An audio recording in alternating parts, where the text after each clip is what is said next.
2011 সাল থেকে মেজর সৈয়দ এমনি জিয়াউল হক, যাকে স্বৈরাচারী সরকার জঙ্গিবাদ তকমা দিয়ে তার বিরুদ্ধে টোটাল 60টি মামলা করেছিল, যে মামলার মধ্যে 3টি মামলায় তার ফাঁসির আদেশ হয়েছে, 4টি মামলা চলমান রয়েছে। 2011 সালে একটি তথাকথিত কু অ্যাটেম্পট হয়েছিল সেনাবাহিনীতে। সেটা মূলত ছিল বাংলাদেশে জঙ্গিবাদ সৃষ্টি হয়েছে, তথাকথিত জঙ্গিবাদ নিধনের নামে সেনাবাহিনীর ধর্মপ্রাণ যারা অফিসার ছিল তাদেরকে টার্গেট করা হয়েছিল। রয়ের বুদ্ধিতে আওয়ামী লীগ সরকার তৎকালীন একটি পলিসি নিয়েছিল, এইটা জনগণের সামনে দেখানো যে বাংলাদেশে যদি আওয়ামী লীগ সরকার না থাকে তাহলে জঙ্গিবাদ মাথাচাড়া দিয়ে উঠবে, জঙ্গিবাদ বাংলাদেশকে গ্রাস করবে। সেইটার টার্গেট বানানো হয়েছিল মেজর সৈয়দ জিয়াউল হককে। জিয়াউল হক অত্যন্ত ব্রিলিয়ান্ট অফিসার, কোর্সের বেস্ট ক্যাডেট, সিলেট ক্যাডেট কলেজের ছাত্র ছিল। মিলিটারি ট্রেনিংয়ে সে সোর্ড অফ অনার পেয়েছে। যারা অলরাউন্ড ব্রিলিয়ান্ট তারাই সোর্ড অফ অনার পেয়ে থাকে। এই অফিসার ধর্মপ্রাণ এবং দেশপ্রেমিক ছিলেন।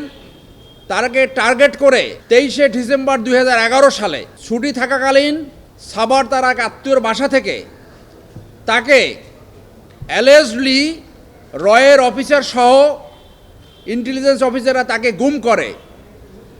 2 দিন গুম রাখে। এরপরে 25শে ডিসেম্বর 2011 সালে সে পালিয়ে যেতে সক্ষম হয়।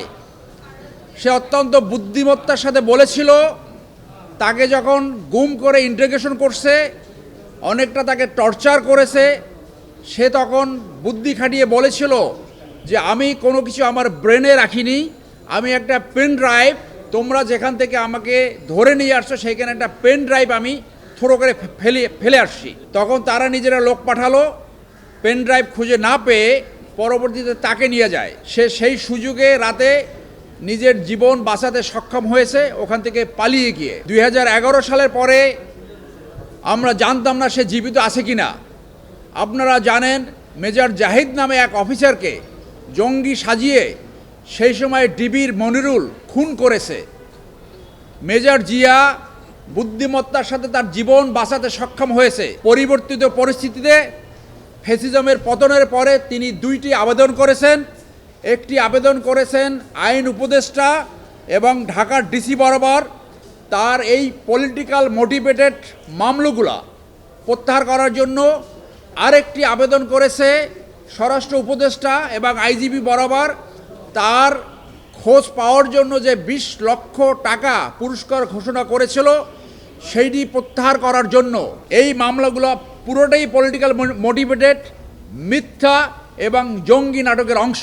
আপনাদের মাধ্যমে আমি কনসার্ন মিনিস্ট্রিকে আবেদন জানাবো তার এই মামলা অতি দ্রুত প্রত্যাহার করে তাকে মুক্ত জীবনে ফেরত এসে তার পরিবারের সাথে মিলিত হওয়ার সুযোগ করে দিতে। পলিটিক্যাল মামলা প্রত্যাহারের জন্য কমিটি হয়েছে, সেই কমিটি তার এই আবেদন বিবেচনায় নেবে বলে আমরা আশা করি।